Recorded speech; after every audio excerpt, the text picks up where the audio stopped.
Mbak Arini. Meros? Sepertinya Allah sudah mengatur pertemuan kita dengan Meros di sini.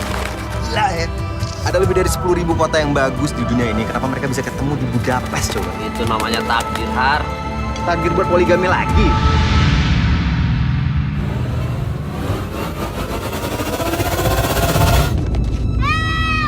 Sakit apa Mbak Arini, Arif?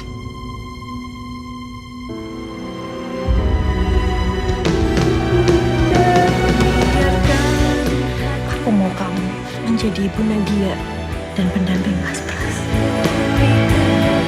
Kamu udah punya ayah baru untuk Akbar? Mau kamu menikah denganku, Mei? Ada hal yang kamu harus tahu tentang aku, Rif. Apa itu? Ayo Akbar bilang ayah Pras, ayah bukan om.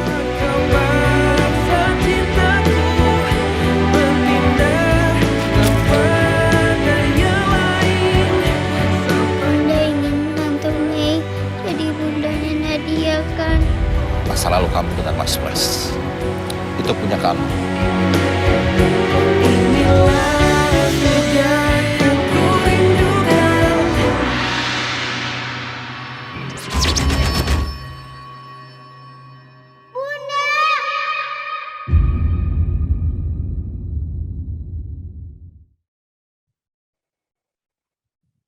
Cek.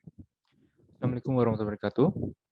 Perkenalkan, nama saya Riza Wisono dan saya akan mewakili teman-teman saya untuk mempresentasikan review film Surga yang Tak Dirindukan 2. Yang saya mulai dari sinopsis.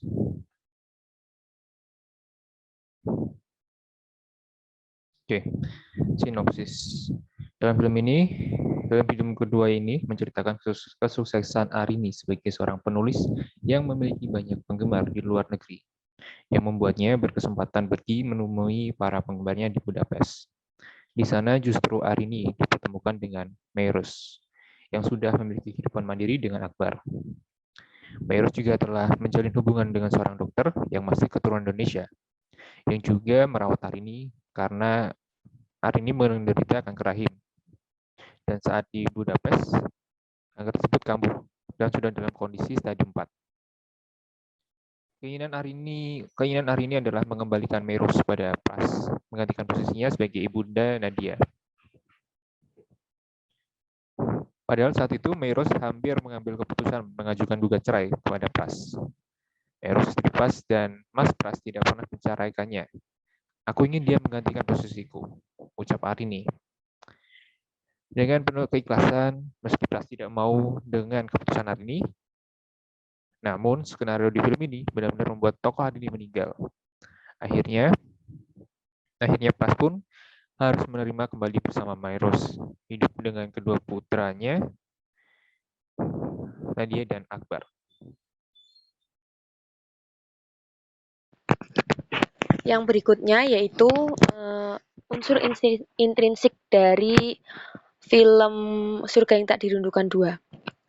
Tema dari film ini yaitu kebohongan atau permasalahan dalam kehidupan berumah tangga. Alurnya yaitu campuran, latar waktunya yaitu pagi, siang, sore, dan malam. Latar tempatnya di Jakarta dan Budapest. Di Jakarta contohnya rumah Arini dan kantor Pras. Lalu di Budapest contohnya di rumah Meros, rumah sakit, dan masjid. Latar suasananya senang atau bahagia yaitu saat Arini berkumpul bersama keluarganya. Lalu sedih saat Nadia atau anak Arini mengetahui penyakit Arini. Lalu tegang dan menyesak dada atau juga sedih saat detik-detik meninggalnya Arini di rumah sakit. Lalu tokohnya ada Prasetya, Arini, Meros, Dr. Syarif, Akbar, Nadia, Sheila, Panji, dan tak lupa dua sahabat Pras yaitu Amran dan Hartono. Penokohan, di sini digambarkan Arini orang yang penyabar, tegar, penuh kasih. Sedangkan Prasetya yaitu bijaksana. Meros tidak tegaan dan Dr. Syarif baik dan penolong. Sudut pandang orang ketiga, penulis serba tahu. amanatnya yaitu apabila memiliki sebuah masalah, hendaknya diberitahukan atau diceritakan kepada pasangan agar tidak timbul permasalahan dalam keluarga. Dan juga kita harus ikhlas dalam menerima segala yang telah Allah takdirkan atau tentukan untuk kita. Sekian. Assalamualaikum.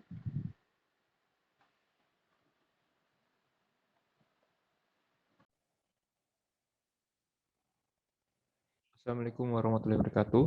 Perkenalkan, nama saya Reza Wibisono, NIM 190-1026129.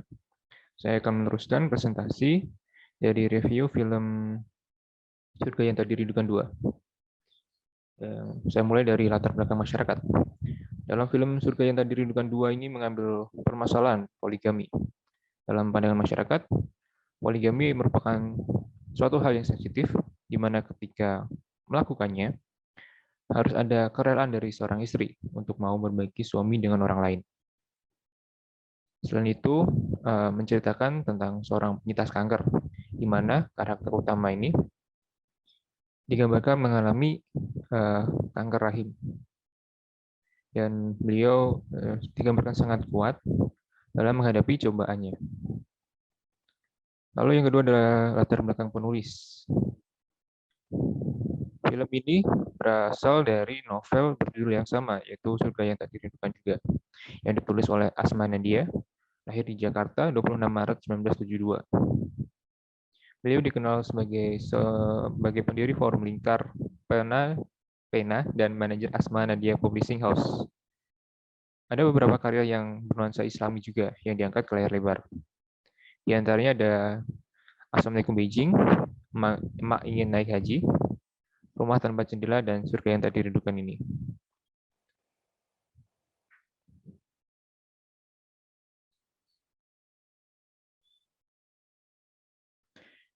Nilai yang terkandung dalam film ini yang pertama dari sisi moral.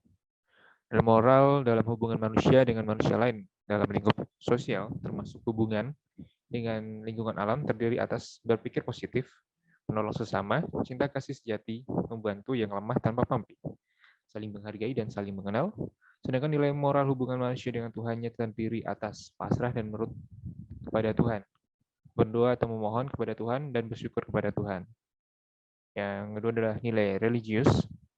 Nilai religius dalam hubungan manusia dengan Tuhan, yaitu adalah sholat berjamaah, sholat memuji Tuhan, berdoa, ikhlas, sabar menerima cobaan, menutup aurat, bersyukur, menikah, taubat, dan takwa. Hubungan manusia dengan manusia lain, yaitu dengan tolong-menolong, memberi semangat, memberi salam, pemaaf, dan bersikap adil. Hubungan manusia dengan diri sendiri, yaitu sikap pantang menyerah, bersikap bijak, aman, dan sajalah.